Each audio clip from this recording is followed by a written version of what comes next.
In the wake of Charlie Kirk's death, we have seen some students at Texas universities be expelled for expressing their thoughts about this assassination. Houston's Morning Show sat down with local law professor Josh Blackman to understand what free speech really is. Appreciate you and your time.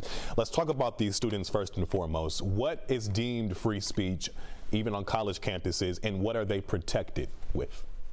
Well, you can't smack people, you can't hit them, you can't trespass. Physical touching is not allowed, but you are allowed to speak.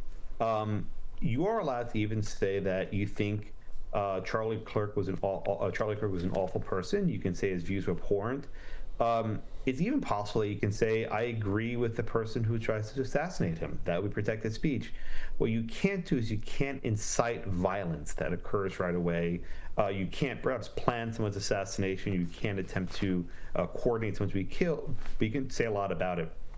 I know Attorney General Pam Bondi is actually under some scrutiny right now. She was just recently saying on a podcast, quote, "We will target you, we will go after you if you target anyone with hate speech," saying there's a difference between free speech and hate speech. And then later elaborated and said she referenced those whose speech leads to violence. Can you clarify what the government can really prosecute you on and what exactly is deemed hate speech?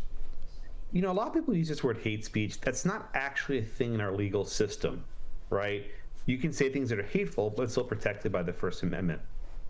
What you can't do is incite people to engage in violence. You can't hire a hitman. You can't coordinate someone's assassination and then say that's protected speech. But merely criticizing a person, even celebrating their death, might be a terrible view, but it is protected by the Constitution. So these students, for example, who were expelled from their respective universities, what could they do if they chose to go the legal route? Could they be reinstated at the university? What could they do legally?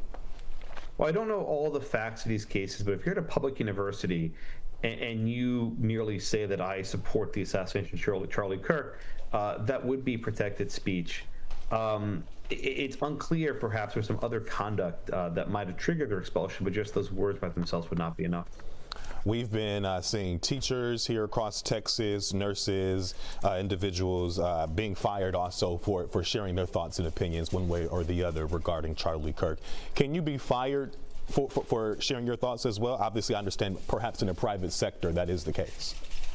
Yeah, no, it depends on what job you have. So if you're a public school teacher, your free speech rights are limited. If you're a nurse, your free speech rights are even more limited. And if you work for a private employer, you have no free speech rights. So it really depends on what kind of job that you might have. Students have somewhat broader rights, especially if they're in a public university like Texas State. Is there a difference between free speech rights on a private property versus public property? Oh, sure. On private property, you have no free speech rights. If you're at, Rice or South Texas or at a private school, First Amendment does not apply. And so the school can punish you consistent with their own policies, but the First Amendment provides you no safety. Got it. Josh Blackman, professor at South Texas College of Law. We thank you for weighing in this morning. We appreciate it. Thank you so much. All right, your time now is 8:35 this morning. You can follow the latest on the investigation into Charlie Kirk's murder, both on air and on the Free Fox local app. We will continue to stream all of our coverage, including his funeral. That is this Sunday, beginning at 1 p.m. Fox Local is free to download for your phone and smart TV.